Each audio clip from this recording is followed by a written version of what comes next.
11월 10일 월요일. 로댕의 각성. 조각가 로댕은 3번이나 프랑스 국립미술학교에 낙방했습니다. 생계를 위해 은세공을 하던 그는 어느 날 친구로부터 눈에 보이는 나뭇잎만 만들지 말고 그 속에 있는 생명을 표현해보라는 충고를 듣고 큰 충격을 받았습니다. 또 어렸을 때부터 자신을 깊이 이해해 주었던 누이 마리아가 세상을 떠났을 때 그는 감당하기 힘든 고통을 겪었습니다. 이 2번의 충격은 그를 자신 안으로 깊이 돌아보게 만들었고 이후 로댕은 조각에 온 힘을 쏟게 되었습니다. 정신적인 고통에서 벗어나려던 그는 오히려 그림과 조각에 대한 열정을 더욱 불태웠고 마침내 세계적인 거장이 되었습니다. 우리의 삶도 그렇습니다. 평안할 때에는 마음을 잊고 눈에 보이는 것에만 매달리기 쉽지만 시련은 우리를 멈추게 하고 내면을 바라보게 만듭니다. 고통 속에서 우리는 더욱 단단해지고 새로운 길을 찾게 됩니다. 그리고 무엇보다 우리 마음을 어루만지시고 새 힘을 주시는 분, 하나님이 계시기에 우리는 어떤 고통도 넘어설 수 있습니다. 그러므로 오늘의 아픔도 언젠가 감사의 토양이 되어 더 깊은 삶의 열매로 이어질 것을 믿으십시오. 오늘의 말씀.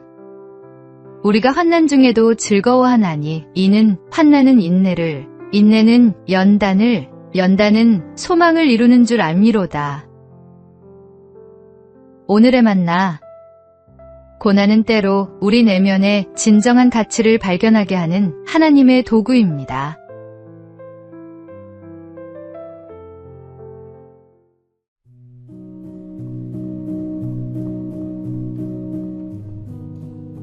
(11월 11일) 화요일. 10만원의 교훈.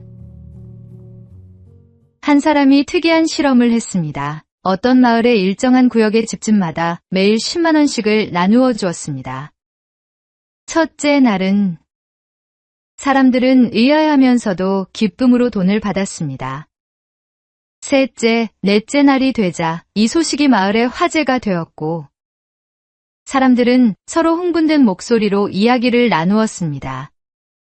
둘째 주가 되자 현관 앞에 나와 기다리기 시작했고 셋째 주에는 더 이상 놀라지 않고 당연한 일처럼 받아들였습니다.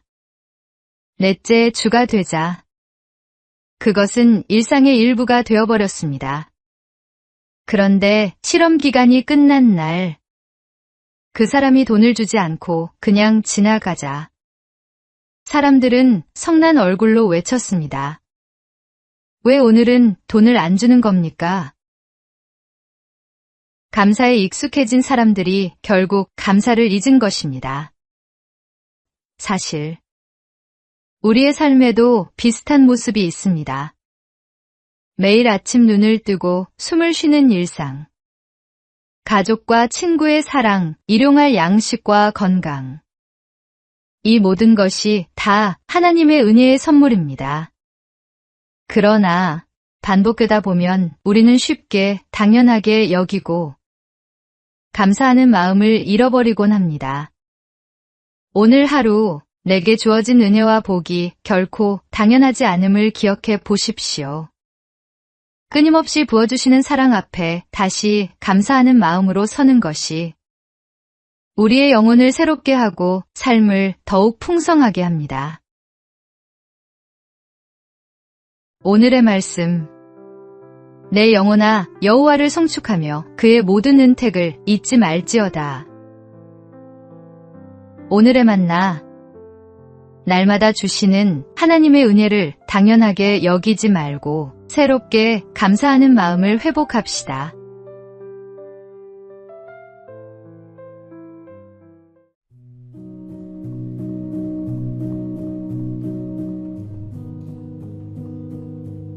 11월 12일 수요일. 감사로 피어난 작품. 인천에서 활동하는 강석준 작가는 중증 자폐 2급 판정을 받았습니다. 어린 시절부터 사회와의 소통에 큰 어려움이 있었고 일상조차 쉽지 않았습니다. 그러나 그는 그림과 조각을 통해 자신을 표현하기 시작했습니다. 사람들과 말로 나누기 힘든 내면의 세계를 붓과 조각도로 풀어낸 것입니다. 그의 작품은 멸종위기 동물과 자연을 주제로 하고 있습니다. 다른 사람에게는 장애로만 보일 수 있는 한계가 오히려 세상을 바라보는 독특한 시선과 예술적 감수성으로 바뀐 것입니다. 지금 그의 작품은 공공기관 전시에도 초대되고 많은 이들의 공감을 얻고 있습니다. 강 작가는 자신의 상황을 원망하기보다 주어진 삶 안에서 표현할 수 있는 것을 감사하며 이어갔습니다. 그 결과 남들이 보지 못한 아름다움을 작품으로 담아낼 수 있었습니다. 잃은 것에 머무르지 않고 남아있는 것에 감사하며 집중할 때 그것이 곧 삶을 빛나게 만드는 힘이 됩니다. 오늘의 말씀. 비록 무화과 나무가 무성하지 못하며 나는 여호와로 말미암아 즐거워하며 나의 구원의 하나님으로 말미암아 기뻐하리로다. 오늘의 만나. 잃은 것을 헤아리기보다 남아있는 것에 감사할 때 삶은 새로운 빛을 냅니다. 오늘도 주신 은혜를 기억하며 감사의 문과 창을 달아 마음을 밝히십시오.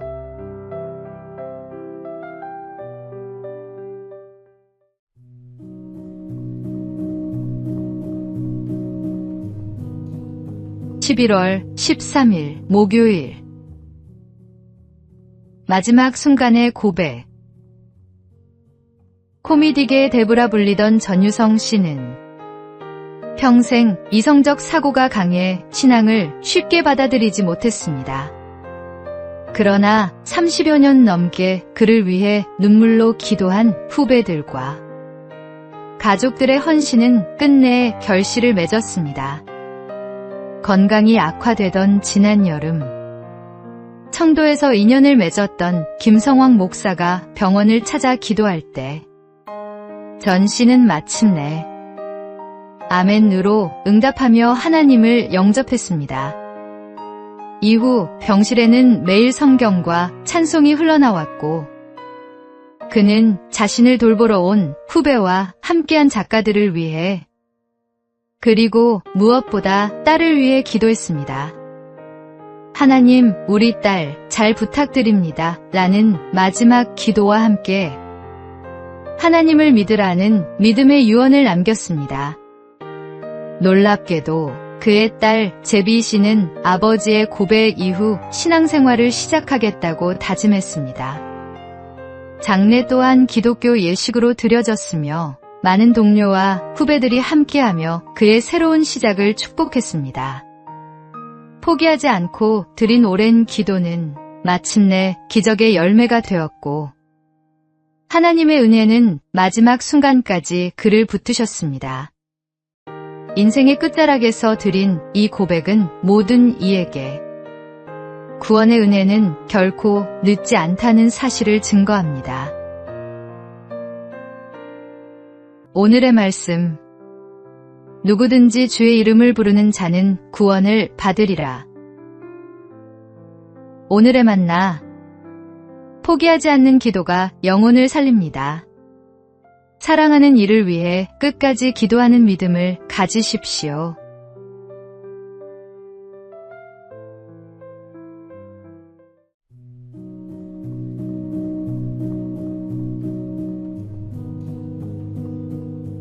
(11월 14일) 금요일. 감사의 편지. 오늘은 가을숲의 빈 벤치에 앉아 새 소리를 들으며 흰 구름을 바라봅니다. 한여름 불볕같이 달아오른 내 마음을 서늘한 바람에 식히며 잠시 앉아있을 수 있는 이 시간들을 감사합니다. 이혜인의 감사 편지에 담긴 고백입니다. 집 앞마당 대추나무에 주렁주렁 열린 열매와 그 꼭대기에서 올려지는 참새들의 맑은 노래. 바람에 흔들려도 흩어지지 않는 그 소리를 들으며 함께 노래하던 순간은 그 자체로 하나님이 주신 선물이었습니다. 또 한 포기에 난을 정성껏 돌보듯 우리를 지켜보시는 하나님의 시선 속에는 따뜻한 사랑이 가득합니다. 난초가 작은 물방울만으로도 싱싱이 꽃대를 올리듯 우리도 날마다 하나님이 부어주시는 은혜를 받으며 살아갑니다. 아침에 눈을 뜨며 하나님께 인사드리고 맑은 눈으로 하루를 바라보는 것, 그것이 곧 감사의 편지가 됩니다.